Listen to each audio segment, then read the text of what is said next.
नमस्कार दोस्तों, आदर्श technical classes में आपका हार्दिक स्वागत है। कैसे हो दोस्तों? आशा करता हूँ सभी ठीक होंगे, सभी मस्त होंगे, अपनी तैयारी करने में सभी व्यस्त चल रहे होंगे। और अभी धूम धड़ाके से वैकेंसियों का जोर है और कुछ ही दिनों में टेक्निकल का भी बहुत ज़्यादा रुझान आपके ऊपर बढ़ जाएगा, क्योंकि अभी नॉन टेक की एग्ज़ाम लग रही है तो टेक्निकल की भी बहुत जल्द लग जाएगी।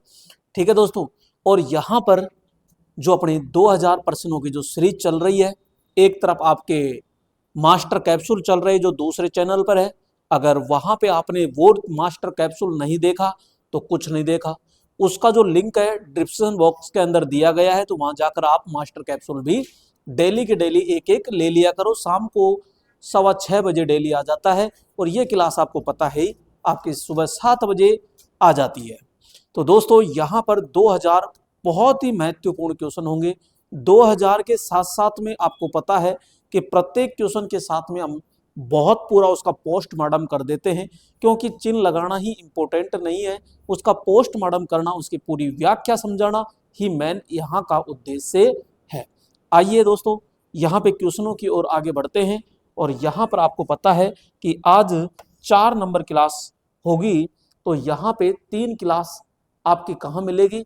तो प्लेलिस्ट के अंदर जाइए इसी चैनल के अंदर और वहां पे आप 3 क्लास कंप्लीट देखिएगा। आइए, तो यहां पर आज का पहला प्रश्न आ चुका है और पहला प्रश्न बहुत ही लाजवाब है। यहां पे पहला प्रश्न क्या कह रहा है? प्रत्यावर्तित तुल्यकालिक चाल से खालिस्तान चाल पर चलते हैं। ऑप्शन कह रहा है केवल, कम, बराबर, कम या अधिक और केवल अधिक। अब दोस्तों यहाँ पे ये तुल्यकालिक चाल क्या होती है, आइए थोड़ा सा इसका जिक्र कर लेते हैं। यहाँ पर हम सीधा सा कहते हैं ये कोई मशीन है और मशीन की बॉडी है। बॉडी के अंदर मेरे प्यारे दोस्तों यहाँ पे ये क्या होता है? एक स्टेटर, और स्टेटर के अंदर यहाँ पे ये खांचे होते हैं। ठीक है, और इन खांचों के अंदर हम डाल देते हैं क्या? बड़े प्यार से वाइंडिंग। और जैसे ही वाइंडिंग हम यहाँ डाल देते हैं और इस वाइंडिंग को हम जैसे ही सप्लाई देते हैं, 3 फेज सप्लाई देते हैं, तो मेरे दोस्तों यहाँ पे सप्लाई देते ही यहाँ पे एक चुंबकीय फ्लक्स गति करने लगता है। चुंबकीय फ्लक्स बन जाता है और वो गति करने लगता है। तो ये चुंबकीय फ्लक्स जो गति कर रहा है, इस चुंबकीय फ्लक्स की गति को हम तुल्यकालिक गति कहते हैं। क्या नाम देंगे? तुल्यकालिक गति कहते हैं। तुल्यकालिक गति को हम NS कहते हैं। क्या कहते हैं? NS। इसके बीच में मेरे प्यारे दोस्तों यहाँ पे घूमने वाला भाग होता है, और ये जो घूमने वाला भाग होता है ये होता है रोटर। क्या होता है? घूमने वाला भाग होता है रोटर। यहाँ पे ये रोटर भी तो घूमेगा और ये घूमता है, तो इसकी गति को हम कहते हैं NR। NR बोले तो दोस्तों यहाँ पे रोटर गति कहते हैं। क्या कहेंगे? रोटर गति के नाम से जानते हैं, जिसको हम यहाँ पे वास्तविक गति भी कहते हैं।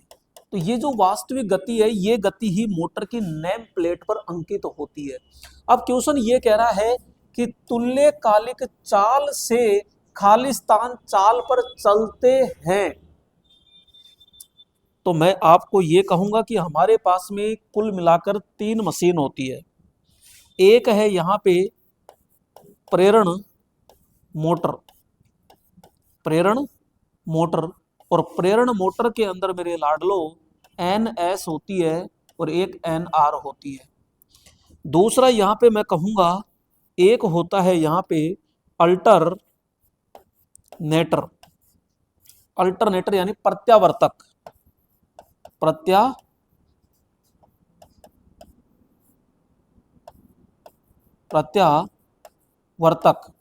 और प्रत्यावर्तक में NS और NR, इसमें भी दोनों होते हैं।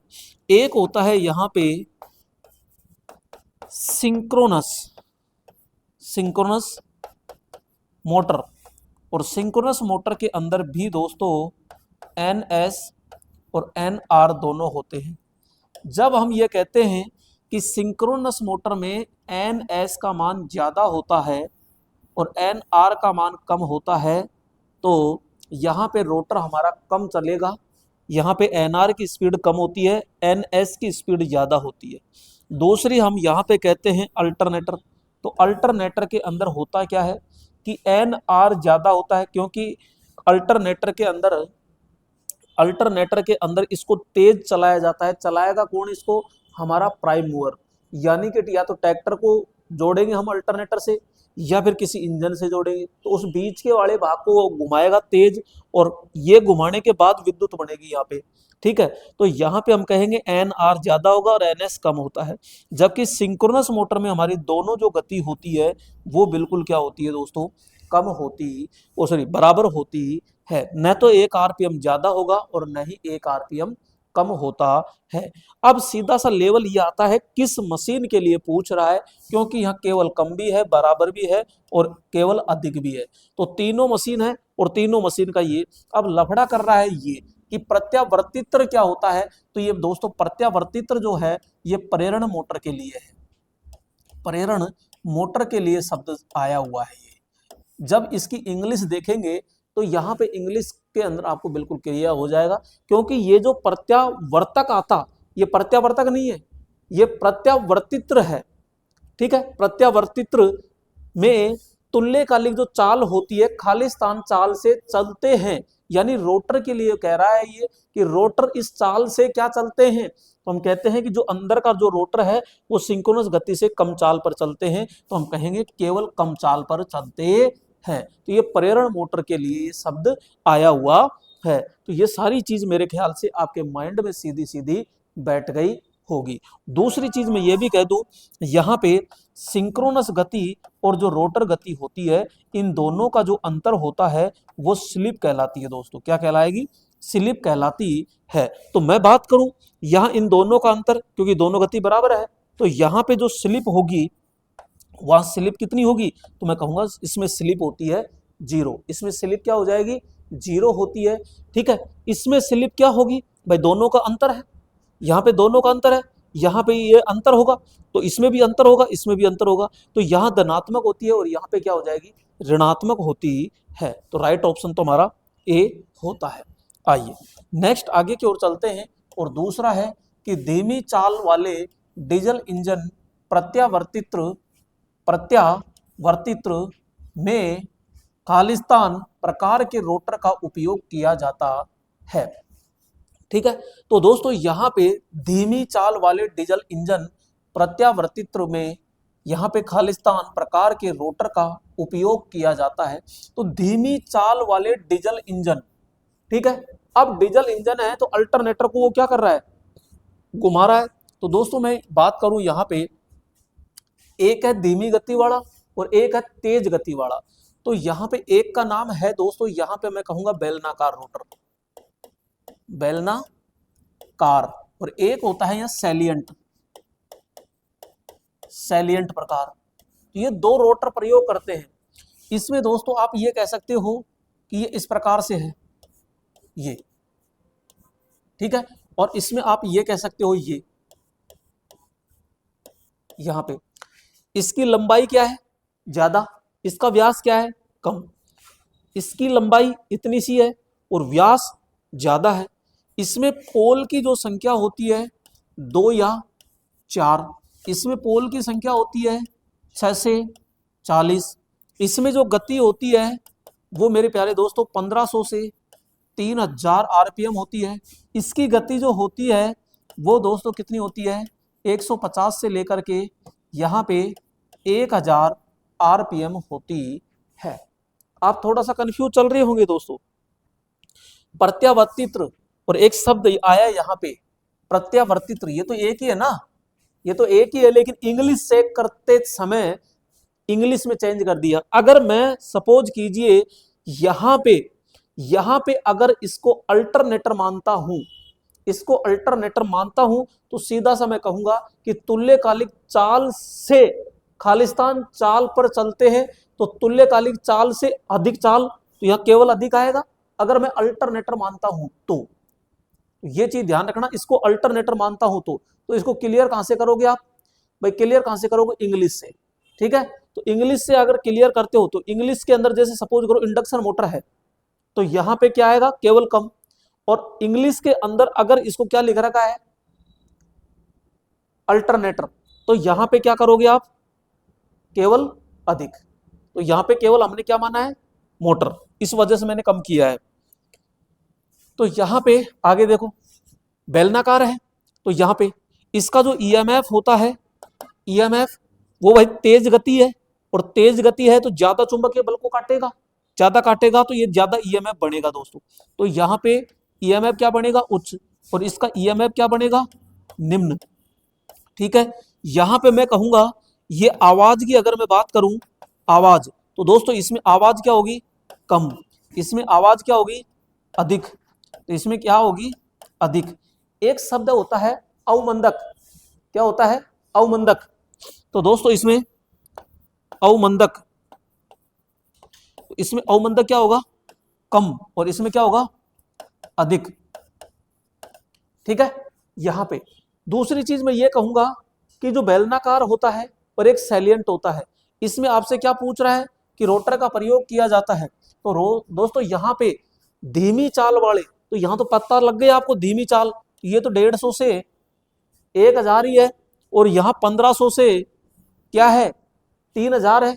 तो धीमी चाल वाला कौन सा हो गया, सैलिएंट, और सैलिएंट को हिंदी में कहते हैं समुन्नत, और इसको कहते हैं हम इंग्लिश में सिलेंड्रिकल।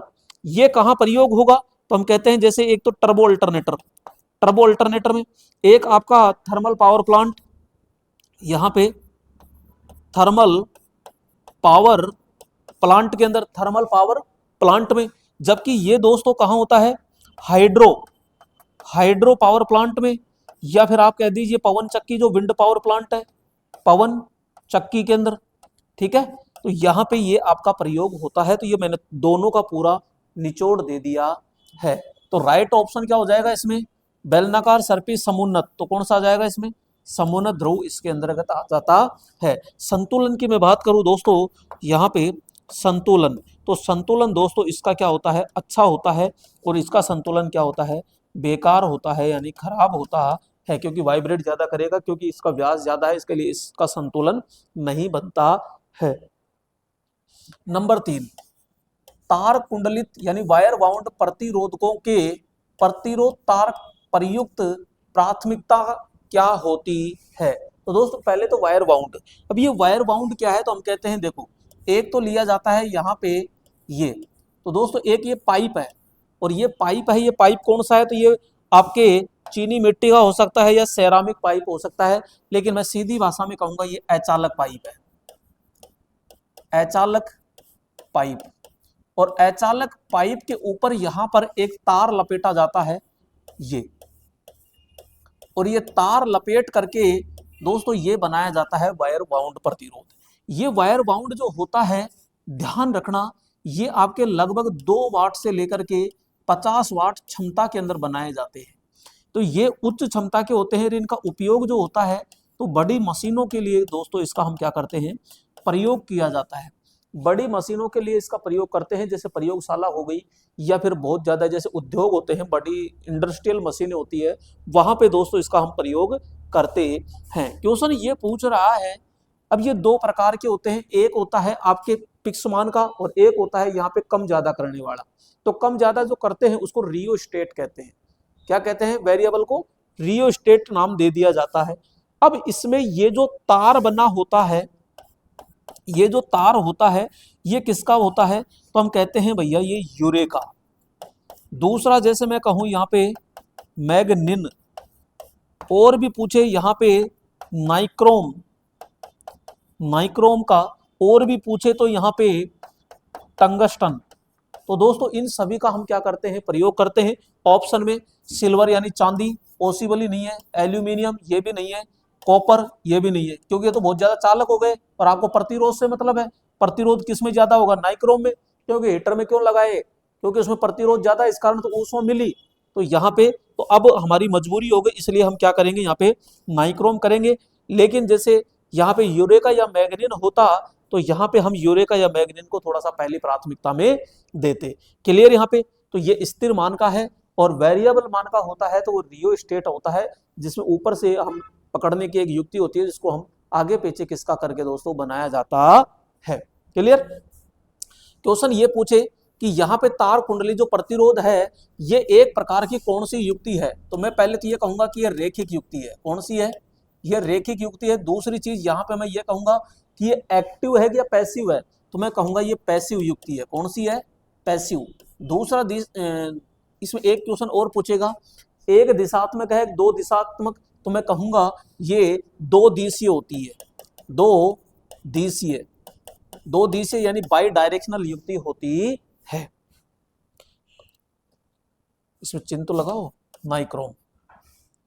नेक्स्ट यहां पे आगे चलते हैं और आगे देखिएगा नंबर 4, आदर्श ट्रांसफॉर्मर कोर की पारगम्यता। पारगम्यता का मतलब होता है चुंबकशीलता। चुंबकशीलता बोले तो परमेबिलिटी। परमेबिलिटी तो पारगम्यता कह दो, चुंबकशीलता कह दो, परमेबिलिटी कह दीजिए, खाली स्थान के बराबर है। दोस्तों यहाँ पे आदर्श ट्रांसफॉर्मर की बात आ रही है, तो आदर्श ट्रांसफॉर्मर के अंदर मैं ये कहूंगा कि भाई इसके अंदर यहाँ पे 3 टर्न इधर है तो 3 टर्न इधर है, क्योंकि आदर्श ट्रांसफार्मर एकमात्र क्या है? काल्पनिक। ये केवल काल्पनिक ट्रांसफॉर्मर होता है। इसके अंदर दोस्तों एफिशिएंसी होती है वो 100% होती है। इसके अंदर इनपुट व आउटपुट, यानी कि मैं ये कहूं कि इनपुट वोल्टेज बराबर दोस्तों आउटपुट वोल्टेज होता है, यानी इनपुट और आउटपुट वोल्टेज क्या होता है इसमें? बराबर। दूसरी चीज इसमें टर्नों की यानी प्राइमरी टर्न संख्या और दोस्तों सेकेंडरी टर्न संख्या बिल्कुल क्या होते हैं? बराबर।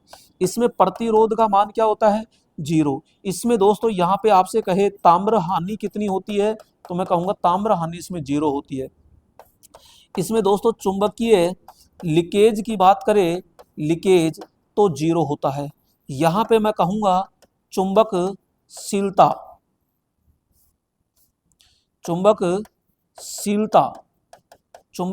कितनी होती है, तो मैं कहूंगा इसमें अनंत होती है। तो दोस्तों ये सारी की सारी चीजें होती है। तो ये आदर्श ट्रांसफॉर्मर होता है। इसका यूज तो भैया इसका यूज तो तब करें ना जब ये आपके सामने प्रैक्टिकली हो। तो ये काल्पनिक मात्र है दोस्तों। कौन सा है? काल्पनिक मात्र होता है। तो दोस्तों ये आपका आदर्श ट्रांसफार्मर होता है जिसमें दोनों टर्न क्या होते हैं? लगभग बराबर होते हैं।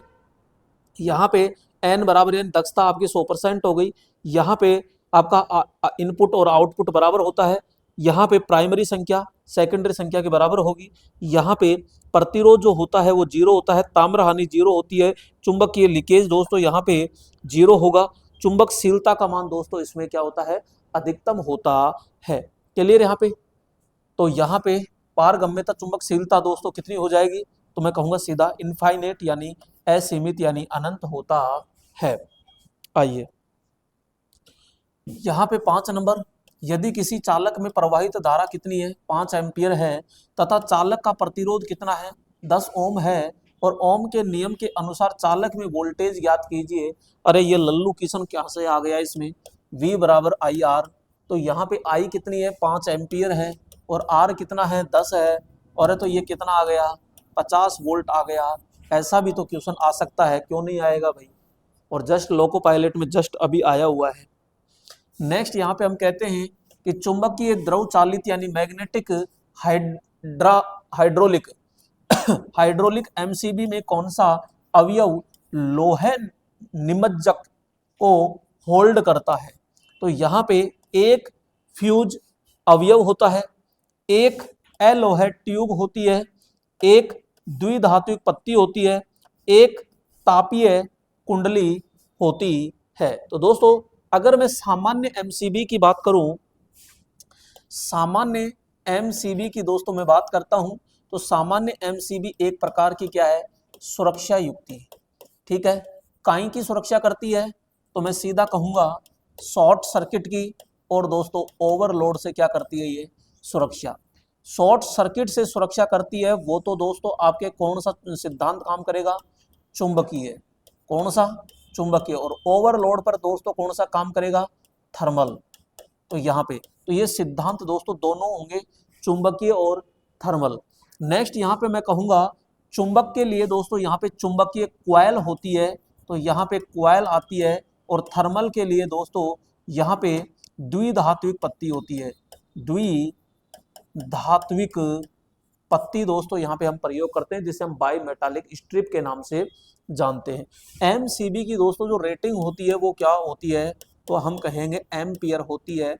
एमसीबी दोस्तों कहाँ लगाई जाती है, तो फेज तार के दोस्तों किस क्रम में लगाई जाती है, श्रेणी क्रम में लगाई जाती है। एमसीबी जो होती है ये दोस्तों एक प्रकार की सुरक्षा भी करती है, और ये वन वे स्विच की तरह परिपथ को ऑन ऑफ करने का कार्य भी करती है। दोस्तों एमसीबी जो होती है कहाँ लगाई जाती है, तो मैं कहूंगा इसको डिन रेल पर लगाई जाती है, एक पत्ती होती है उस पर लगाई जाती है। क्लियर। यहाँ पे जो हमारी एमसीबी होती है, अगर मैं टाइप के अनुसार बात करूं दोस्तों, यहाँ पे बी एंड एल होती है दोस्तों, ये प्रतिरोधी लोड पर दोस्तों कार्य करती है।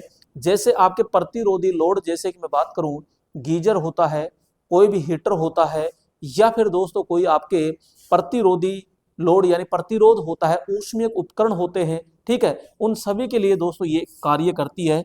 दूसरा यहाँ पे एक जी श्रेणी की एमसीबी होती है, तो ये एसी या फिर घरेलू जो लोड होते हैं, घरेलू लोड होते हैं उनके लिए दोस्तों प्रयोग करते हैं। एक होती है डी, तो ये बड़ी मशीनों के लिए दोस्तों प्रयोग की जाती है। एक होती है के एंड जेड, तो ये इलेक्ट्रॉनिक दोस्तों परिपथों के लिए हम प्रयोग करते हैं। तो ये विशेष तौर से ध्यान आप रख सकते हो। तो एमसीबी जो होती है वो पूछ रहा है द्रव चालित जो एमसीबी होती है यानी हाइड्रोलिक जो होती है, ये वैसे तो 3 प्रकार के दोस्तों होती है, एक फ्यूज वाला नहीं होगा। यहाँ पे दोस्तों एलो है, ट्यूब प्रकार की होती है। एलो है यानी लोहा नहीं, एलोहे होता है जिसमें चुंबकित नहीं होता है वो, तो वो ट्यूब के आधार पर, क्योंकि जो वैक्यूम बढ़ता है उस वैक्यूम के आधार पर हाइड्रोलिक जो मशीनें होती है उस प्रकार से दोस्तों ये कार्य करती है। तो राइट ऑप्शन यहाँ पे क्या हो जाएगा, 2 नंबर इसमें होता है। नेक्स्ट यहाँ पे बात करते हैं 220 वोल्ट शंट जनित्र का क्षेत्र प्रतिरोध यानी फील्ड प्रतिरोध 110 है, तो क्षेत्र धारा ज्ञात कीजिए। थोड़ा सा पागल कर रहा है और लेना देना कुछ नहीं है, वोल्टेज दिया है, प्रतिरोध दिया है, धारा पूछ रहा है। आई बराबर सीधा सीधा है V बटा क्या होता है, R होता है। तो यहाँ पे V कितना है 220 है, R कितना है 110 है, तो यहाँ पे इसका भाग इसमें दोस्तों सीधा सीधा 2 बार जा रहा है, 2 एम्पियर, यानी कि सीधा सीधा यहाँ पे 2 एम्पियर होता है। क्लियर यहाँ पे, क्योंकि यहाँ पे वोल्टेज दे दिया है और क्षेत्र प्रतिरोध दे दिया और क्षेत्र धारा पूछ रहा है, तो क्षेत्र प्रतिरोध का वोल्टेज में भाग दो, क्योंकि वोल्टेज जो होता है सब जगह समांतर में क्या होता है, समान होता है। संट प्रतिरोध बनता कैसे है, संट प्रतिरोध क्या, संट जनित्र। संट जनित्र आपका समांतर में पतले तार अधिक लपेट के दोस्तों क्या जोड़ी जाती है, वाइंडिंग जोड़ी जाती है, और यहाँ पे क्या जोड़ दिया जाता है, लोड जोड़ दिया जाता है। जब लोड का मान दोस्तों कम ज्यादा होता है तो लोड धारा भी कम ज्यादा होती है, लेकिन इस धारा पर दोस्तों कोई प्रभाव नहीं पड़ता है, इसलिए यहाँ पे जो ईएमएफ उत्पन्न करेगा वो नियत उत्पादन होता है। तो यहाँ पे हम कहेंगे कि इसमें जो प्रेरित वोल्टेज है, प्रेरित ईएमएफ होता है, वो कैसा मिलेगा आपको, इसमें नियत। कैसा मिलेगा भाई, नियत। यानी कि यहाँ पे कहेंगे इस प्रकार से, और ज्यादा लोड बढ़ता है तो थोड़ा सा घट जाता है, तो यहाँ पे आपका 95 से 98% क्या होता है, नियत होता है। जबकि मात्र 2 यहाँ पे लिखूंगा कि 2 से 5% दोस्तों क्या हो जाता है, नीचे गिरावट आ जाती है। कौन से नेचर का है, ये तो ड्रॉपिंग प्रकार का है। और यहाँ पे वोल्टेज रेगुलेशन पूछे तो मैं कहूंगा सबसे अच्छा है। और कितना परसेंट, यानी 1 से 3%, 1 से 3% वोल्टेज रेगुलेशन होता है, तो ये सबसे बेस्ट आपको देखने को मिलेगा। सबसे बेकार किसका होता है, सीरीज जनित्र का होता है। नेक्स्ट यहाँ पे हम बात करते हैं यूजेटी किस प्रकार की दोस्तों युक्ति होती है। तो यूजेटी यानी यूजेटी यूनी जंक्शन ट्रांजिस्टर। तो यहाँ पे यूनी जंक्शन ट्रांजिस्टर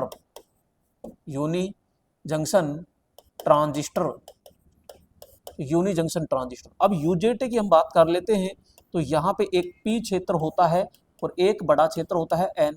तो ये दोस्तों आपका कौन सा हो गया, B2, और ये हो गया आपका B1, और ये होता है दोस्तों एमीटर। तो यहाँ पे मैं प्रतीक की अगर बात करूं तो दोस्तों इसका प्रतीक होता है इस प्रकार से यू। तो ये होता है B2 और ये होता है B1, और इसके बीच में जो प्रतिरोध होता है 5 किलो ओम से लेकर के 10 किलो ओम तक होता है, ये दोस्तों एमीटर होता है। आपसे क्वेश्चन इसमें ये पूछ रहा है कि जैसे कि, और मैं इसमें चर्चा करूं तो पीएन जंक्शन दोस्तों इसमें कितने होंगे, ओनली फिर एक होता है। इसमें विक्षेपण परत, विक्षेपण दोस्तों परत, विक्षेपण परत कितनी होगी, ओनली एक। ओनली परत इसमें पूछे तो 2 होगी। और दोस्तों इसमें टर्मिनल, टर्मिनल पूछे तो दोस्तों टर्मिनल कितने होंगे, 1, 2 और 3 टर्मिनल होते हैं। एक एमीटर होता है, बेस 1 होता है, बेस 2 होता है। आपसे इसमें क्वेश्चन पूछा जाए कितनी दिशा में काम करता है, तो दोस्तों यहाँ पे ये जो आपका होता है ये एक दिशा में काम करता है, यानी एक दिशीय युक्ति होती है, एक दिशीय। तो ये एक दिशीय युक्ति है। दूसरा दोस्तों ये क्या पूछ रहा है, कौन सी युक्ति है, तो धातु ऑक्साइड अर्धचालक युक्ति है, एक ध्रुवीय युक्ति है, द्विध्रुवीय है, प्रकाशीय है। तो मैं कहूंगा इसके अंदर दोस्तों इसमें दिशा है और एक ध्रुवता, ध्रुवता यानी इसके अंदर जो धारा का जो प्रवाह होगा वो होल और इलेक्ट्रॉन दोनों के कारण होता है। क्या, दोनों के कारण होता है। तो यहाँ पे ये दो ध्रुवीय, दो यानी कि द्विध्रुवीय, द्विध्रुवीय भाई, एक दिशीय लेकिन द्विध्रुवीय। तो द्विध्रुवीय संधि युक्त युक्ति होती है। संधि युक्त, संधि तो दोस्तों एक है, संधि तो एक है, संधि तो हमारे पास में एक है, पीएन संधि तो एक है, लेकिन द्विध्रुवीय संधि, अरे मुझे ये बताओ यहां पे पी है, अब पी को 1 से गुणा करो चाहे मत करो, ये अपने आप में एक होता है कि नहीं होता, इसलिए यहां पे ये संधि अपने आप में एक है, यानी सिंगल संधि, संधि का मतलब है जंक्शन। तो ये, और ये ध्रुव है, ये ध्रुव कितने हैं, 2 है, इसलिए जोड़ के कह रहा है ये द्विध्रुवीय एकल संधि युक्ति। इस तरह समझना आप, ठीक है। कई चीजें होती है, उसको ये जरूरी थोड़ी लिखना पड़ता है कि यार पी को 1 से गुणा करो, अरे नहीं करोगे भाई, कोई चीज होती है यानी 2 की पावर 1 लिखना जरूरी है कि अपने आप में पावर 2 है, वो सॉरी पावर 1 है ये, तो ये थोड़ा सा ध्यान रखिएगा, ठीक है। तो राइट ऑप्शन आपका कौन सा हो जाएगा, यहाँ पे 3 नंबर हो जाएगा। और जो यूजेटी होता है ये सिग्नल को बढ़ाने वाली युक्ति होती है, सिग्नल को बढ़ाने वाली एम्पली प्रवर्धक यानी प्रवर्धक युक्ति होती है, सिग्नल जो तरंगे होती है उसको बढ़ाने वाली युक्ति होती है। और दोस्तों आपको पता है जैसे कि आप बहुत ज्यादा वंचित रह गए थे, क्योंकि जो नए साल और चैनल आने की खुशी में हमने धमाका दिया था और YouTube पे हमने एक वीडियो डाला था, लेकिन वीडियो उस समय कोमा में चल रहा था, इसलिए वो सर्चिंग में नहीं था, ठीक है। तो वहां पे कई लोगों तक नहीं पहुंचा, और जब तक पहुंचा इतने में ऑफर निकल गया था, और आपके बहुत ज्यादा कॉल और मैसेज आ रहे हैं, इसलिए मैं अब पहले ही आप लोगों तक ये पहुंचाने का कार्य कर रहा हूं कि एक और वैसा ही धमाका बहुत जल्दी आ रहा है, बहुत जल्दी, यानी कमिंग सुन है। पतंगोत्सव नाम है, क्योंकि आपको पता है पतंगोत्सव क्या है, पतंग उड़ाने का दिन आ रहा है 14 जनवरी, तो सभी तैयार रहिएगा, स्पेशल ऑफर आएगा। ऑफर में क्या क्या मिलेगा, तो दोस्तों यहाँ पे पूरा का पूरा लाइव कोर्स रहेगा, दूसरा आपको रिकॉर्डेड कोर्स यानी 1 और 2 यानी 2 कोर्स मिलेंगे दोस्तों आपको, तीसरा आपको टेस्ट सीरीज जिसमें 50 टेस्ट होंगे, तो ये तीसरा, दूसरा हैंड रिटन नोट्स मिलेंगे, और एक आपको ई नोट्स पीडीएफ भी दोस्तों मिलेगी। तो ये पूरे पांचों के पांचों मिलेंगे, और सभी टेक्निकल भर्ती परीक्षाओं के लिए बहुत ही ज्यादा यूजफुल होगा। तो आप अभी आदर्श टेक्निकल क्लासेज ऐप को डाउनलोड करके तैयार रहिएगा, जैसे ही ऑफर आए और तुरंत क्लिक कर लीजिएगा, क्योंकि ऑफर लंबे समय तक नहीं रहेगा, ऑफर लंबे समय तक नहीं रहेगा, तो तैयार रहेगा। कोई दिक्कत आती है तो अभी 78 78 40 82 64 पर आप कंफर्म कर लेना, कोई दिक्कत आए तो, ठीक है। आइए 9 नंबर प्रश्न क्या कह रहा है कि वायु क्रोड प्रेरक, यानी एक प्रेरक है, चोक है जो वायु क्रोड है, का उपयोग सामान्यतः खालिस्तान प्रचालित होने वाले परिपथों में किया जाता है। दोस्तों मैं बात कर रहा हूं यहाँ पे प्रेरक, प्रेरक की अगर हम बात करते हैं, प्रेरक को हम क्या कह सकते हैं, चोक, इसी को क्या कह सकते हैं, इंडक्टर, क्या कह सकते हैं, इंडक्टर। तो इसमें एक सीधा सीधा क्या होता है, चालक तार होता है, उस चालक तार को भाई साहब यूं मोड़ करके बनाया जाता है, ये तो ये इंडक्टर होता है। और ये जो चालक तार होता है इसी के अंदर एक गुण पाया जाता है, एक गुण पाया जाता है, उस गुण का नाम होता है क्या, प्रेरकत्व। क्या होता है, प्रेरकत्व। और इसका प्रतीक होता है एल और इसका मात्रक होता है हेनरी। क्या होता है, हेनरी होता है। मैं कहूं कि प्रेरक किस में जुड़ा होता है, तो ज्यादातर हम किस क्रम में जोड़ते हैं, श्रेणी के अंदर दोस्तों इसको बड़े प्यार से जोड़ते हैं। जब ये एसी के साथ में जुड़ता है, एसी परिपथ में इसको जोड़ते हैं, तो ये क्या करता है, धारा परिवर्तन का विरोध कर देता है। धारा परिवर्तन का क्या करता है दोस्तों, ये विरोध करता है। इसका अगर मैं आपसे पूछूं कार्य, तो दोस्तों ये कार्य क्या करता है, ये प्रारंभिक जो उच्च वोल्टेज, प्रारंभिक जो वोल्टेज होती है उसको उच्च करना होता है।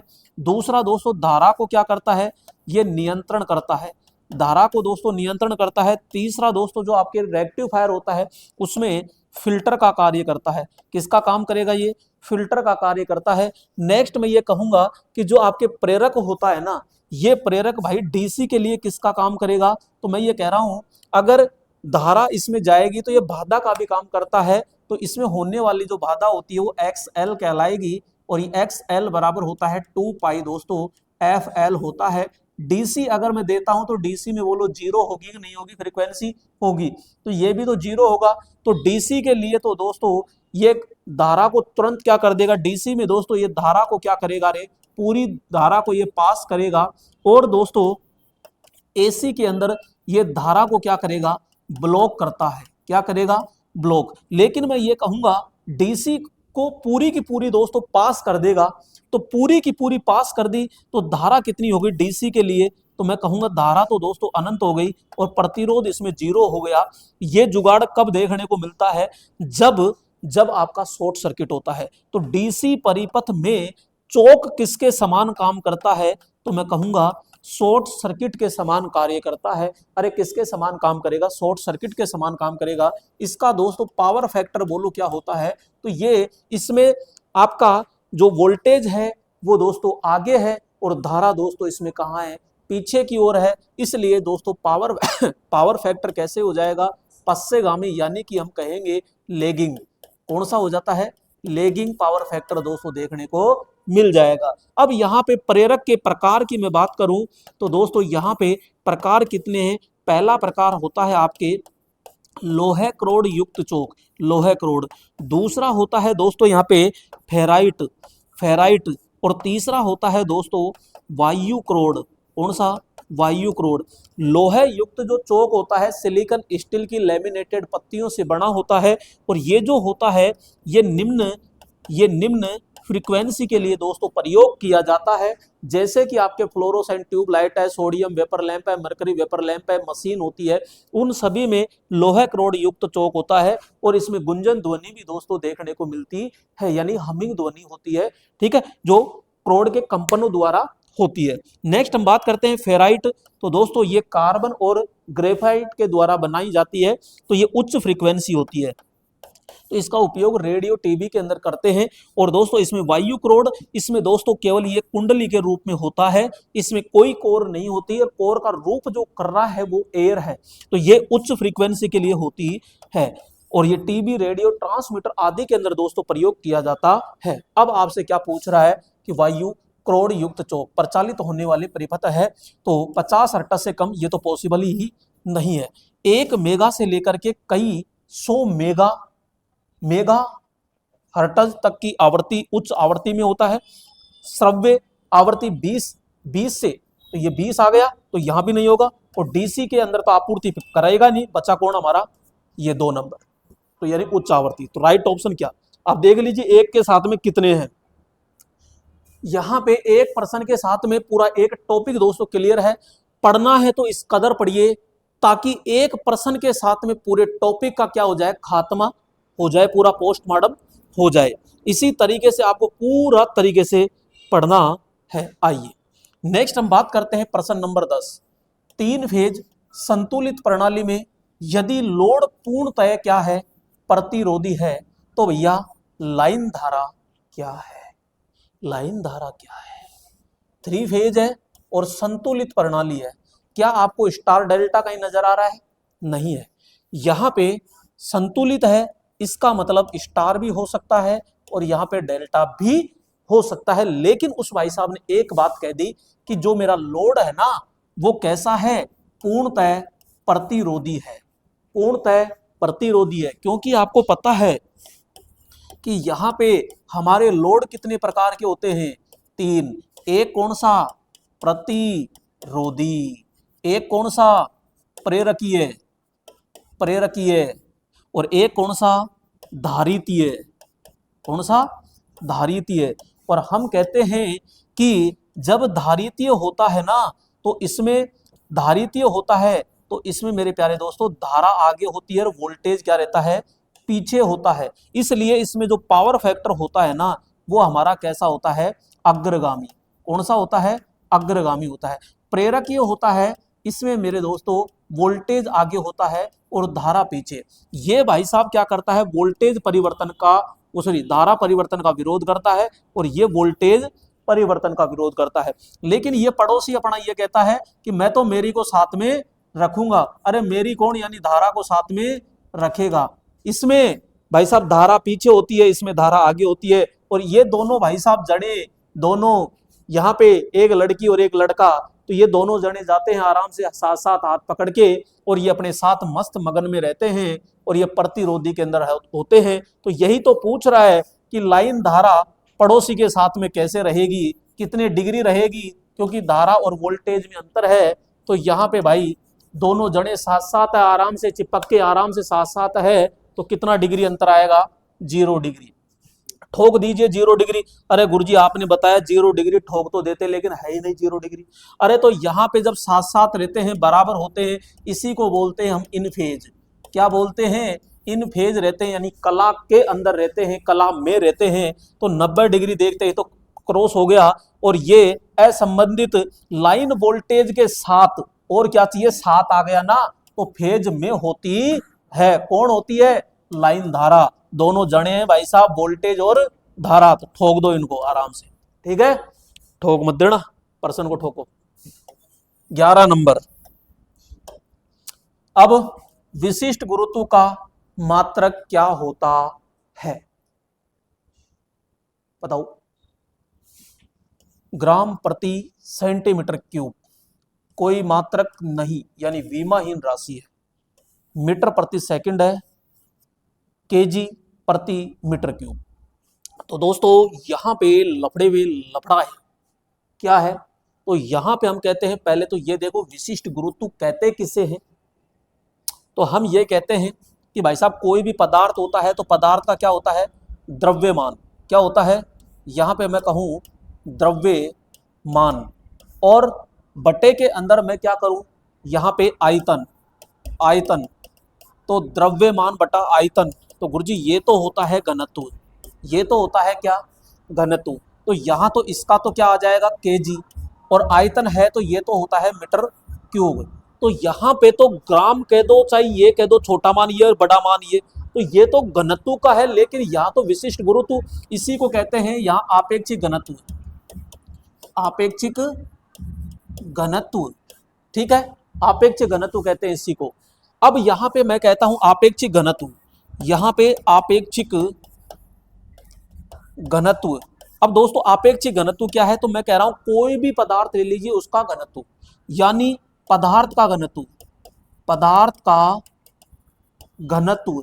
और एक होता है 4 डिग्री तापमान पर, 4 डिग्री सेंटीग्रेड ताप पर पानी का घनत्व, पानी का घनत्व।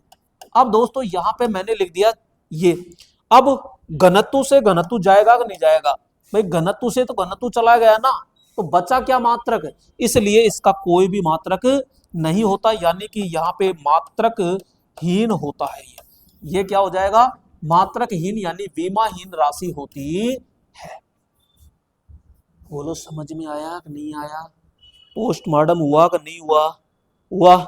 आइए आइए भाई साहब, झपकी लेने से पार नहीं पड़ेगी, पढ़ना तो पड़ेगा। देखो पढ़ना तो पड़ेगा आपको। संतुलित स्टार संयोजित प्रणाली में न्यूट्रल बिंदु खालिस्तान होता है। तो इसने क्लियर कह दिया क्या? संतुलित स्टार संयोजित प्रणाली में न्यूट्रल बिंदु क्या होता है? क्या क्या? देखो ये हमारा न्यूट्रल, और यहां पे हम कोई भी सप्लाई देते हैं, ये गई गई गई, अरे सारी जा रही है तो निकालो तो सही, निकालो तो सही। तो हम कहते हैं ये यहां से तो इधर निकलेगी, ये सारी अंदर जाती है, इधर से निकलती है, तो ये होता है हमारा न्यूट्रल। तो भाई तीनों फेज से जो जारी है वो बाहर निकलेगी, ये कैसियल नियम कहता है। और इस न्यूट्रल को हम क्या करते हैं? ग्राउंड भी करते हैं। तो यहां पे देखो सभी फेजों के सापेक्ष शून्य विभव पर होता है। शून्य विभव का मतलब हो गया पृथ्वी से जोड़ दिया ना, तो पृथ्वी का विभव कितना है? पृथ्वी का ध्यान रखना, पृथ्वी का एक तो प्रतिरोध और एक विभव लगभग क्या होते हैं? जीरो होते हैं। सदैव किसी भी फेज के बराबर बराबर तो होगा ही नहीं, ग्राउंड के संबंध में उच्च रहेगा, ग्राउंड के संबंध में तो जीरो होगा ना। तो संतुलित लोडिंग परिस्थिति में धारा वहन करेगा नहीं। तो यहाँ पे सभी फेजों के सापेक्ष क्या हो जाएगा भैया? शून्य विभव पर होता है। तो राइट ऑप्शन हमारा क्या हो जाएगा? 1 नंबर हो जाएगा। आइए 13 नंबर, और 13 नंबर क्या कह रहा है?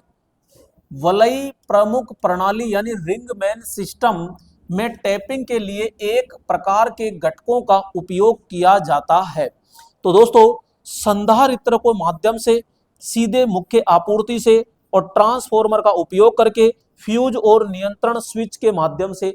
यानी कि यहाँ पे कह रहा है कि जैसे कि मैं ये कहूँ कि ये दोस्तों 33 केवी ऑब्लिक 11 केवी का एक क्या है? सब स्टेशन है।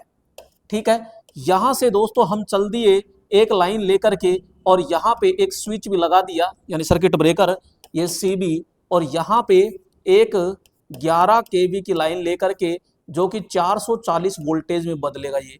अब दोस्तों यहां से हम निकाल देते हैं 1 2 3 4। ठीक है, एक यहां पे 11 केवी ऑब्लिक 440 वोल्टेज, तो यहां से 1 2 3 4, यहीं पे चल दिए हम 11 केवी ऑब्लिक 440 वोल्टेज यहां पे ये। तो दोस्तों यहां पे ये तो है हमारे फीडर, ये है हमारे फीडर, सॉरी, ये यहां से ये है, ऐसे जोड़ो इसको, यहां से ऐसे जोड़ो इसको। तो दोस्तों यहां पे भी हमारे सर्किट ब्रेकर है, ये भी, तो ये सीबी होते हैं। अब ये सीबी होते हैं तो चारों तरफ से एक रिंग बनी कि नहीं बनी? एक रिंग बन गई, रिंग बन गई। तो ये जो हमारे वितरण केंद्र होते हैं, ये वितरण केंद्र, ये वितरण केंद्र दोस्तों 2 फीडर से जुड़े होते हैं, 2 फीडर से। ये खराब हो जाए तो ये चालू कर देंगे, और अगर ये खराब हो जाए तो ये चालू कर देंगे। तो यहाँ 24 घंटे आपके पास लाइट आती रहती है। तो यहाँ पे इनको कंट्रोल करने के लिए हम कहते हैं सर्किट ब्रेकर भी होता है, और एचआर से फ्यूज भी लगाते हैं, तो हम कहते हैं फ्यूज और नियंत्रण स्विच के द्वारा दोस्तों यहाँ पे इनको तैयार किया जाता है। तो यही पूछ रहा है किस प्रकार के घटकों का उपयोग करते हैं, तो राइट ऑप्शन आ जाएगा यहाँ पे 4 नंबर। क्लियर? नेक्स्ट दोस्तों यहाँ पे हम बात करते हैं 14 नंबर, स्टार संयोजित प्रत्यावर्तित में लाइन वोल्टेज खालिस्तान IL और फेज वोल्टेज EPH के बीच में संबंध बताइए। आइए दोस्तों थोड़ा सा इसका पोस्टमार्टम अच्छे से कर देते हैं। एक शब्द है हमारे पास में स्टार संयोजन, कौन सा है? स्टार संयोजन। और एक है हमारे पास में डेल्टा। डेल्टा को हम क्या कहते हैं? त्रिकोण। और इसको क्या कहते हैं? तारा। ये कौन से नेचर का है? तो स्टार जो होता है दोस्तों ये श्रेणी प्रकार का है, और ये कौन से प्रकार का है? तो हम कहते हैं ये समांतर प्रकार का होता है। श्रेणी के अंदर क्या समान होती है? तो हम कहते हैं धारा। क्या होती है? धारा समान होती है। और इस समांतर में क्या समान होता है? वोल्टेज समान होता है। क्लियर यहां तक? तो अब ये जब स्टार है यानी कि सॉरी ये डेल्टा है इस तरह, और ये क्या है, स्टार है, इसमें 2 वोल्टेज 2 धारा है, इसमें भी 2 वोल्टेज 2 धारा है। कौन कौन सी गुरुजी, जरा शकल तो दिखाओ। शकल का नाम है एक लाइन धारा और एक होती है भाई आईपीएच यानी फेज धारा। एक होता है लाइन वोल्टेज, एक होता है फेज वोल्टेज। तो हम कहते हैं, आपने कहा श्रेणी क्रम में धारा समान होती है तो दोनों को ठोक दो ना। जी हाँ ठोक दो, मना कौन कर रहा है तुमको। ये लो आईपीएच, तो दोनों बराबर हो गई। जी हाँ दोनों बराबर होती है, कोई दिक्कत नहीं है। लेकिन वोल्टेज तो आपके असमान होंगे, बिल्कुल होंगे, लेकिन दोनों में पड़ोसी में ज्यादा कौन है, तो नाम बोल के देखो। लाइन फेज, तो ये 2 अक्षर का है बेचारा, ये 3 अक्षर का है, बस ऐसे याद रख लो, ज्यादा ही दिक्कत आ रही है तो नाम बड़ा तो काम भी बड़ा। यानी कि इसमें लाइन वोल्टेज क्या होता है, ज्यादा, किससे होता है, पड़ोसी। पड़ोसी कौन है, फेज। जबरदस्ती बराबर करना चाह रहे हो तो इसमें कुछ जोड़ो ना, जोड़ दो, क्या, √3। ये लो साहब, ये इसका कल्याण हो गया। अगर इसमें से ये फेज वोल्टेज बाहर निकालना चाहते हो तो निकाल दो।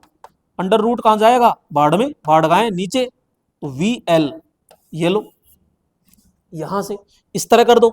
जरा इधर आओ, वोल्टेज क्या है इसमें, समान, तो इस समान है तो दोनों वोल्टेज को क्या कर दो, VL और IPH सॉरी VPH यानी फेज वोल्टेज, दोनों क्या हो गए इसमें समान, लेकिन धारा तो असमान है ना, तो इसमें भी लाइन धारा ज्यादा होती है और फेज धारा क्या होती है, कम।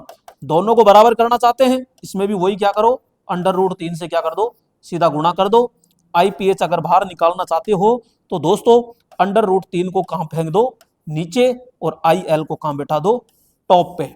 ये लो साहब, अब क्या पूछ रहा है, क्या पूछ रहा है, लाइन वोल्टेज, ठीक है, और फेज वोल्टेज के बीच में क्या संबंध है, स्टार में वोल्टेज के बीच में दोनों ही संबंध है। दोनों में से जो जचे वो उठा के पटक दो। √3 इसमें, √3 इसमें, √3 इसमें दिख रहा है क्या, नहीं। इसमें दिख रहा है क्या, नहीं। इसमें दिख रहा है क्या, नहीं। बचा कौन, ये रहा। बोलो मजा आया कि नहीं आया, क्योंकि वोल्टेज के लिए कह रहा है ठोक दो, धारा के लिए कहता तो ये कर देते, धारा के लिए कहता तो, ठीक है। तो EL का मतलब होता है E फॉर EMF यानी V। तो दोस्तों चाहे E लिख दो चाहे V लिख दो, कंफ्यूज नहीं होने का, तो ठोक दिया। अब उसके जते जैसे, उसने तो वोल्टेज के लिए पूछा, धारा के लिए पूछो, डेल्टा में चाहे वोल्टेज के लिए पूछो चाहे धारा के लिए पूछो, हमने एक ही प्रश्न से पूरा निचोड़ दे दिया, ठीक है। अब भाई साहब आपकी बारी है, मैंने तो मेरी कसर, मेहनत में कोई कसर नहीं छोड़ रहा। अब आप इस अंगूठे को यूं दबा करके कोई काम में लेना चाहो तो देख लो, आपके हिसाब से प्रेजेंट लगाना चाहो तो यहाँ क्लास के अंदर, और अपने दोस्तों को कोई मैसेज देना चाहो कमेंट करके कैसे भी, तो वो इशारा काफी है, क्योंकि आप समझदार हो, है ना। और तो मैं ज्यादा कुछ बोलना जानता नहीं हूं भाई साहब। 15 नंबर, ट्रांसफॉर्मर विवृत परिपथ। ये शब्द बड़ा परेशान कर रहा है भाई साहब आपको। इसने न तो कोई खुला शब्द लिखा, न कोई ओपन शब्द लिखा, न कोई शॉर्ट सर्किट लिखा, न कोई लघु परिपथ लिखा, ये विवृत है। अरे ये विवृत का मतलब क्या है, एक होता है संवर्त, एक होता है विवृत, ध्यान रखना, फिर बता रहा हूं, संवर्त और एक होता है विवृत। संवर्त का मतलब होता है बंद, और यहां पे विवृत का मतलब होता है खुला। खुला बोले तो ओपन। ये तो ये कह रहा है ट्रांसफॉर्मर में क्या, खुला परिपथ परीक्षण का उपयोग खालिस्तान को निर्धारित करने के लिए किया जाता है। ये हमारा ट्रांसफॉर्मर, और खुला परिपथ कह रहा है, इसका मतलब भाई साहब लपेट ज्यादा होंगे, और इसको खोल दो, इधर लपेट संख्या कम होगी, यहां पे एक क्या लगेगा, एक एक ऐसे करते हुए ये लग गया हमारा वाट मीटर, ठीक है, और एक लग गया हमारा एमीटर, और एक लग गया हमारा यहाँ पे वोल्ट मीटर। ऐसे दोस्तों हम बना देते हैं। ये हमारी प्राइमरी, ये हमारी सेकेंडरी। और यहां जब आपने ओपन कर दिया है तो भाई साहब लोड तो आप माप नहीं सकते, लोड तो आप माप नहीं सकते, यानी कि ताम्र हानि आप ज्ञात नहीं कर सकते। तो बची कौन, हमारी लोह हानि। तो लोह हानि का परीक्षण यहाँ पे आराम से कर सकते हो, कोर हानि आप आराम से कर सकते हो, चुंबकीय हानि आराम से कर सकते हो धमाधम। तो यहाँ पे करोड़ हानि कह दो या शून्य लोड धारा कह दो। क्यों, क्योंकि जब इधर काम निकल गया तो इसमें तो धारा ही नहीं है, बची धारा इसमें, और इसमें जो धारा होती है उसको I0 कहते हैं। कितनी होती है? तो 2% से 3% इसमें होती है। और इसमें भाई साहब जो धारा होती है ना, वो वोल्टेज के लगभग पीछे होती है।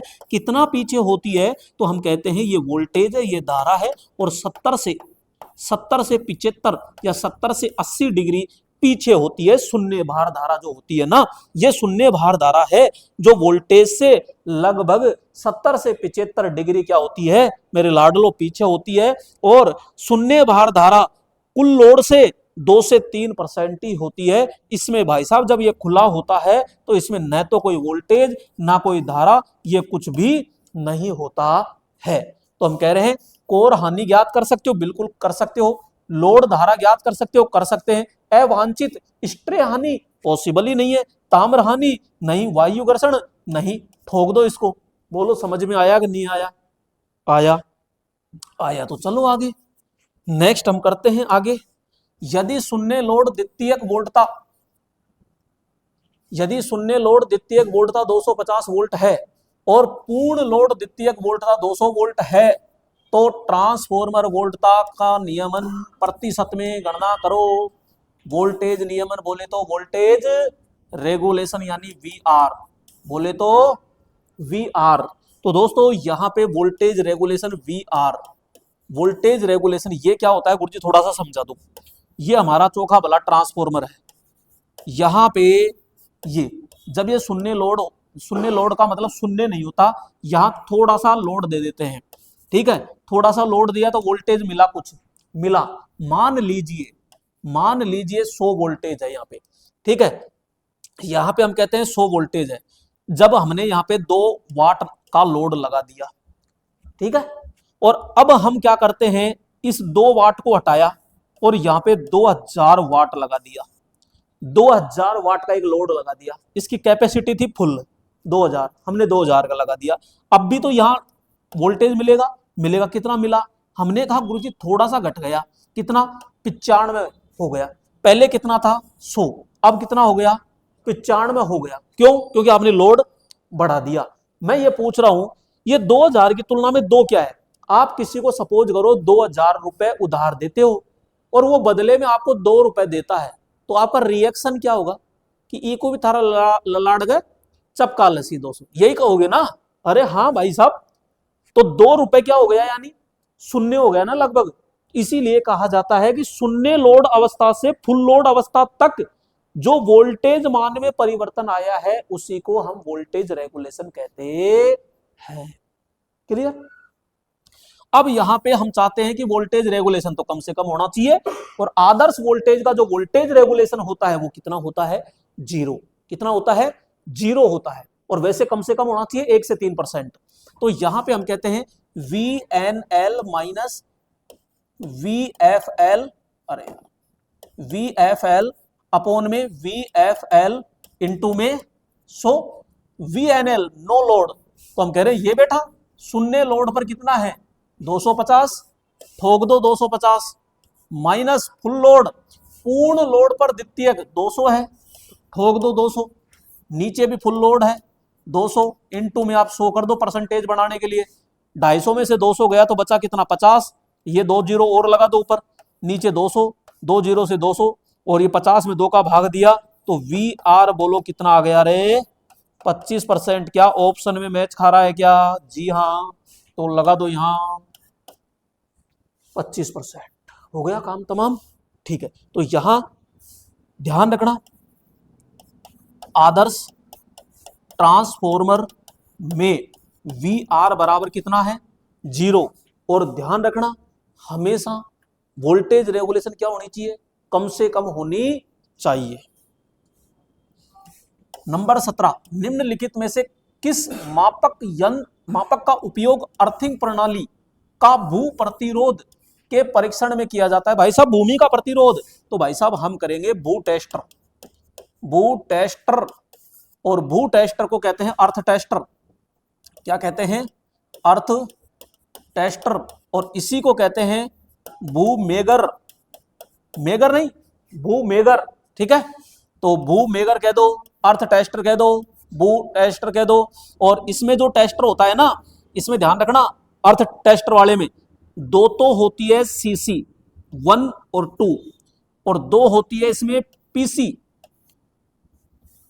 यानी पीपी लिख देता हूं ना, पी और पी, 1 और 2। अब इसमें होता क्या है कि 1 और 1 इनको C1 और P1 इन दोनों को तो करते हैं कॉमन, और एक डंडी लगाते हैं, और ये होता है इलेक्ट्रोड, और इसको गाड़ देते हैं जमीन में, ठीक है।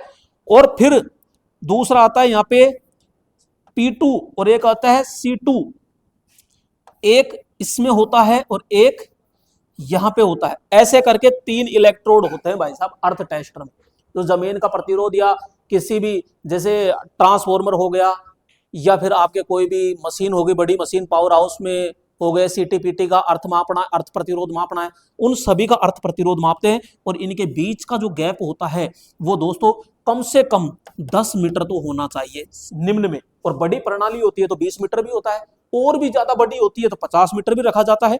तो यहां इनके बीच में क्या रखा जाता है, गैप रखा जाता है। तो ये होता है, इसकी सकल सूरत जो होती है वो आपके जो मेगर होता है ना, डीसी वाला मेगर, उसके समान होती है। ये भाई साहब किस पे काम करता है, ओनली एसी पे काम करता है, ठीक है। और भी पूछो तो वोल्टेज ड्रॉप पर, यानी वोल्टेज ड्रॉप यानी विभवपात, हिंदी में बोलो तो विभवपात सिद्धांत पर यह कार्य करता है। तो ये सिद्धांत है भाई, सिद्धांत, ठीक है। तो यहां पे अर्थिंग प्रतिरोध मल्टीमीटर से, तो भाई मल्टीमीटर से तो धारा भी ज्ञात करते हैं, वोल्टेज भी ज्ञात करते हैं, प्रतिरोध भी ज्ञात करते हैं, कंटिन्यूटी भी ज्ञात करते हैं। मेगर, अरे थोड़ा सा लफड़ा, दोलनदर्शी यानी ऑसिलोस्कोप, क्लैंप मीटर, तो क्लैंप मीटर से क्या ज्ञात करते हो, तो साहब इससे तो लोड धारा ज्ञात करते हैं, लोड धारा, और इससे हम फ्रीक्वेंसी ये काफी सारी चीजें ज्ञात करते हैं। बचा हमारा मेगर, यहां से धारा वोल्टेज ये ज्ञात करते हैं, ठीक है। अब ये दोस्तों लफड़े इसलिए कर रहा है क्योंकि सामान्य जो मेगर है, यानी कि प्रेजेंट में ये लिख रखा है, तो ये जो मेगर है ये इंसुलेशन प्रतिरोध यानी मेगा ओम में मापता है, लेकिन हमको यहां से देखकर यहां पे लगाना पड़ेगा। क्यों? क्योंकि ये भू मेगर है। अगर भू मेगर भी लिख रखा होता और मेगर भी लिख रखा होता तो इसको हम नेगलेक्ट कर देते, लेकिन अब भाई साहब ये एक ही है, एक ही है, इसका मतलब यही भू मेगर है। समझ रहे हो बात को, यही भू मेगर है, क्योंकि और तो है नहीं। हाँ, अगर जैसे अर्थ टेस्टर या भू टेस्टर लिख रखा होता और मेगर लिख रखा होता तो हम डीसी वाला समझ जाते, इंसुलेशन वाला, लेकिन प्रेजेंट में एक ही है, इसका मतलब ये भू मेगर वाला है। एग्जामिनर ने ऐसा सोच के बनाया है, क्योंकि हम नहीं सोच सकते, हमको यह सोचना पड़ेगा कि एग्जामिनर ने क्या सोचा है, उसके अकॉर्डिंग आपको जवाब देना पड़ेगा। तो इसलिए क्या ठोकेंगे, इसको 2 नंबर ठोकेंगे भाई साहब, ऐसे सोच के चलना पड़ेगा आपको, ठीक है। 18 number, lead acid battery. Lead acid battery में विसर्जन, विसर्जन का मतलब है डिस्चार्जिंग, दौरान धनात्मक पट्टिका यानी धनात्मक प्लेट में प्रयुक्त सामग्री का रासायनिक संगठन क्या है। बहुत अच्छा क्वेश्चन है। देखो भाई साहब थोड़ा सा समझा देते हैं हम। यहाँ पे सीसा संचायक बैटरी यानी कि आपके इन्वर्टर की बैटरी, लेड एसिड बैटरी, ठीक है, लेड एसिड बैटरी, इसके अंदर हम कहते हैं 2 प्लेट होती है, एक धनात्मक प्लेट होती है, प्लेट, और एक ऋणात्मक प्लेट होती है, ठीक है। जब यहां पे हम क्या करते हैं, चार्जिंग, जब चार्जिंग करते हैं तो जो धनात्मक प्लेट होती है वो हमारी लेड पर ऑक्साइड की हो जाती है। यहां पे क्या कहेंगे, लेड पर ऑक्साइड की हो जाती है, और जो हमारी नेगेटिव प्लेट होती है शुद्ध शीशे की हो जाती है, शुद्ध सीसा यानी पीबी बोले तो स्पंजी लेड, ठीक है। जब यहां चार्जिंग की बजाय वो क्या कह दे, डिस्चार्जिंग की कह दे, तो जो हमारी पॉजिटिव प्लेट है वो लेड पर ऑक्साइड की जो बनी हुई है वो बन जाती है मेरे दोस्तों यहां पे लेड सल्फेट की, लेड सल्फेट की, ठीक है, पीबी, पीबी SO4, और हमारी जो शुद्ध प्लेट है,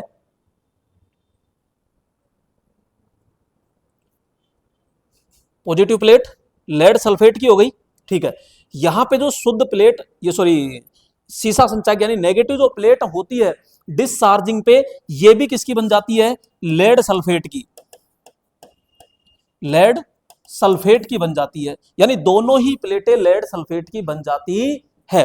जबकि चार्जिंग के दौरान लेड सल्फेट, लेड पर ऑक्साइड की, और ये शुद्ध शीशे की बन जाती है। जब डिस्चार्जिंग होती है तो लेड पॉजिटिव और नेगेटिव दोनों ही लेड सल्फेट की बन जाती है। इनका जो इलेक्ट्रोलाइट है वो दोस्तों चार्जिंग के समय गाढ़ा हो जाता है, ध्यान रखना, क्या हो जाता है, गाढ़ा हो जाता है, जबकि डिस्चार्जिंग के समय पतला हो जाता है। चार्जिंग के समय प्रतिरोध बढ़ जाता है, और सॉरी प्रतिरोध कम हो जाता है, और डिस्चार्जिंग के समय प्रतिरोध ज्यादा हो जाता है। अब क्या पूछ रहा है, विसर्जन के दौरान धनात्मक पट्टिका किसकी बन जाती है, विसर्जन, विसर्जन का मतलब डिस्चार्जिंग, डिस्चार्जिंग के समय लेड सल्फेट, ठोक दो लेड सल्फेट, ये रहा PbSO4, कोई दिक्कत नहीं है, ठोक दो सीधा सीधा 3 नंबर, ठीक है। चले आगे, यहां पे 19 नंबर, स्टार संयोजित लोड में लाइन वोल्टेज और फेज वोल्टेज के बीच का अंतर कितना है। स्टार की बात कर रहा है भाई साहब, ये स्टार की बात कर रहा है। थोड़ा सा मैं आपको ये कह दूं, अगर आपसे सिंगल फेज पूछे कि सिंगल फेज में कितना अंतर है, 90 डिग्री, 2 फेज में पूछे 90 डिग्री, 3 फेज में पूछे तो 120 डिग्री, ठीक है यहां तक तो। लेकिन अगर आपसे स्टार में पूछे, स्टार में क्या पूछे, स्टार में 2-3 चीजें पूछता है। एक तो आपसे पूछे स्टार में, जैसे यहां पे लाइन धारा और लाइन वोल्टेज पूछे, या धारा धारा के मध्य पूछे, तो दोस्तों यहां पे फेज धारा लाइन धारा ये, या फिर आपसे ऐसे कह दे कि लाइन वोल्टेज और फेज वोल्टेज आपसे कहे, तो यहां पे फेज वोल्टेज लिखो ना, तो फेज वोल्टेज यहां आपसे किस किस के बारे में पूछ रहा है, लाइन वोल्टेज और फेज वोल्टेज, यानी वोल्टेज वोल्टेज, हाँ वोल्टेज वोल्टेज ले रहा है। तो स्टार के अंदर यहां पे लाइन वोल्टेज और फेज वोल्टेज ले रहा है दोस्तों। यानी कि मैं कह रहा हूं पहली बात तो स्टार के अंदर ये दोनों क्या होंगे, समान या असमान। तो मैं कहूंगा साहब स्टार में धारा समान होती है, धारा समान होती है, तो ये दोनों भाई साहब तो अलग अलग होंगे, और अलग अलग होता है तो देखो इधर है आपका फेज, इधर है क्या, लाइन, इसलिए इन दोनों के मध्य के अंदर पूछा जाए तो आपको 30 डिग्री करना है। इसी प्रकार दोस्तों डेल्टा, डेल्टा में लाइन धारा और फेज धारा पूछ ले तो इन दोनों के मध्य में भी कितना डिग्री ठोकना है, 30 डिग्री करना है। लेकिन इसके अंदर आपसे जैसे फेज धारा, ठीक है, और लाइन धारा पूछ ले, यहां पे लाइन धारा पूछ ले तो दोस्तों यहां पे 0 डिग्री करना है, क्योंकि ये इसमें तो धारा बराबर होती है। और यहां पे आपसे लाइन वोल्टेज या फिर दोस्तों फेज वोल्टेज आपसे पूछ ले, फेज वोल्टेज पूछ ले, ठीक है, तो यहां पे 0 डिग्री आपको करना है। अब क्या पूछा इस भाई साहब ने, फेज वोल्टेज और लाइन वोल्टेज के बीच में फेज अंतर, तो इन दोनों के बीच में पूछा 30 डिग्री, 30 डिग्री, 30 डिग्री ठोक दो, ये लो साहब, क्लियर, इस तरह जवाब देना है आप।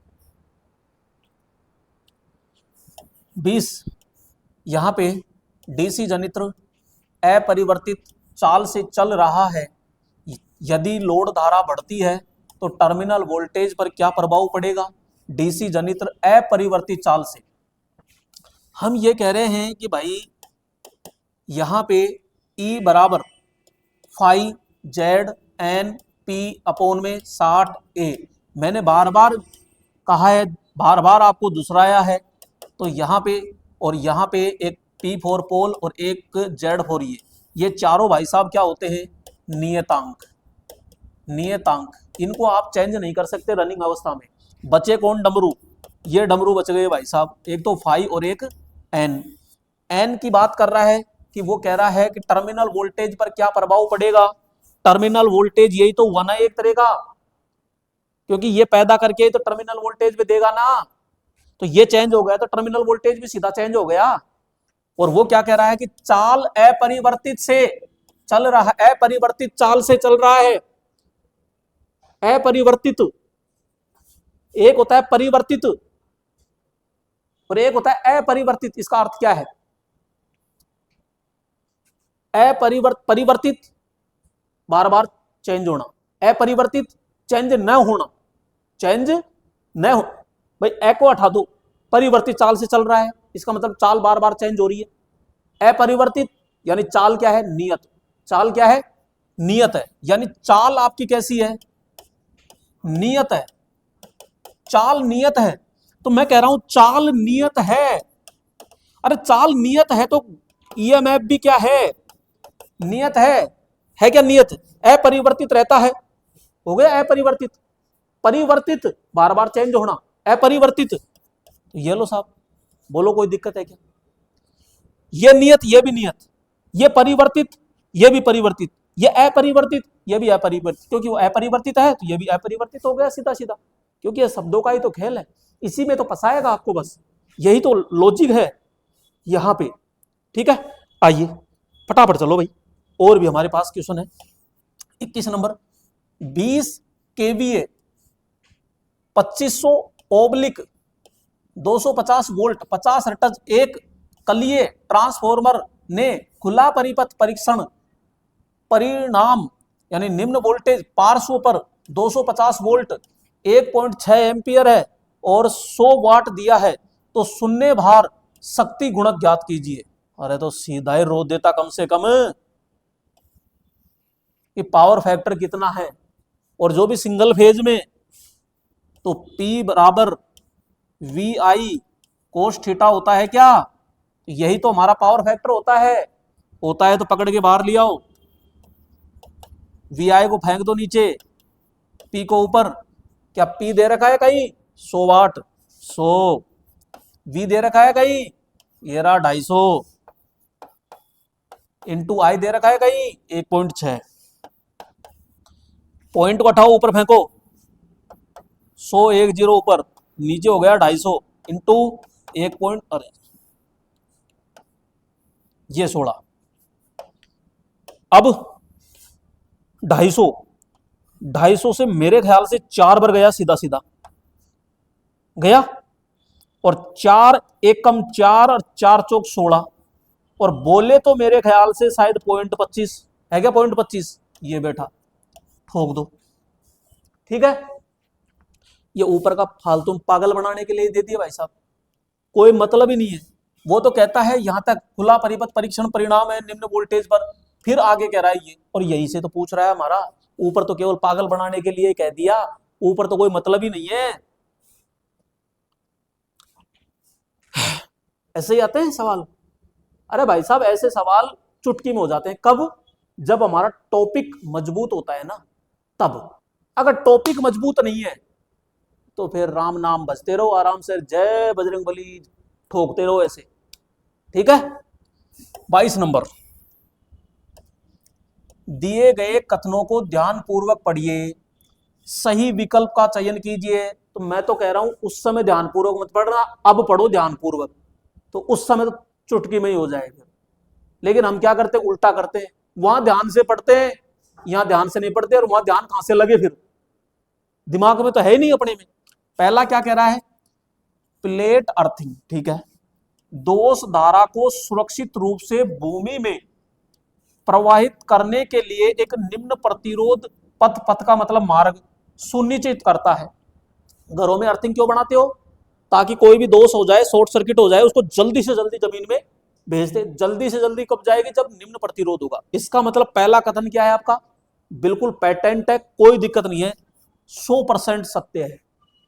दूसरा, अर्थिंग प्रणाली का प्रतिरोध मृदा के प्रकार और नमी की मात्रा से प्रभावित नहीं होता है।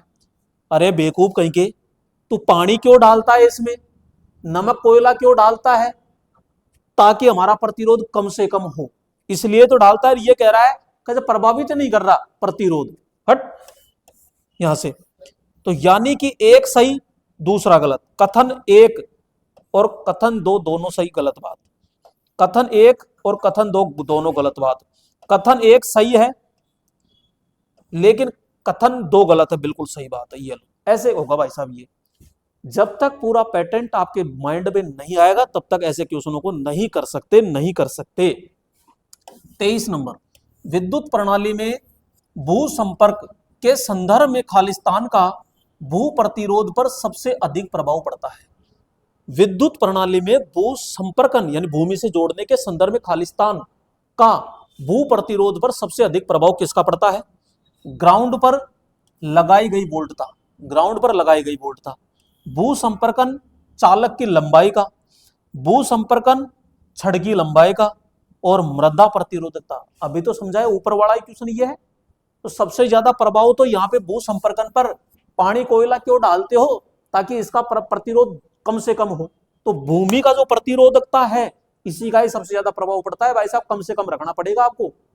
ठीक है, तो राइट ऑप्शन हमारा नंबर 4।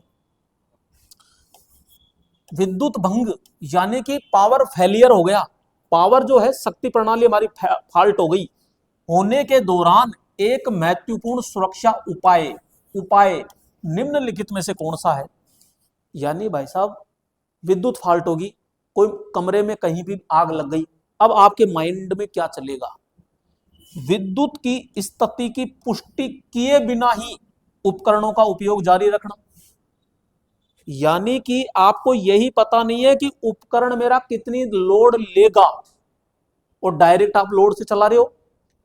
घर के अंदर एसी लिया यार, एक छोटी सी साहब पतली सी डोरी यार चला रहे हो जबरदस्ती, गलत बात है ना। अलार्म सिस्टम की उपेक्षा करना, यानी ध्यान ही नहीं है अलार्म बज रहा है कि नहीं बज रहा, यह भी गलती है। सुनिश्चित करना कि सभी मशीनों और विद्युत उपकरण बंद हो। एक कह रहा है रोशनी के लिए मोमबत्ती का प्रयोग करना। काम बढ़िया कर रहे हो, पढ़ाई कर रहे हो, घर में उजाला यानी लाइट भी है और फिर भी बंद यानी मोमबत्ती का प्रयोग कर रहे हो, हट।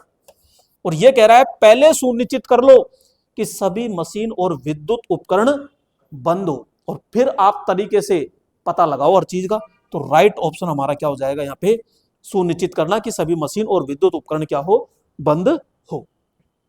यहां पे देखो, कार्य स्थल पर अपनी व्यक्तिगत सुरक्षा, खुद की सुरक्षा सुनिश्चित करने के लिए आपको क्या करना चाहिए?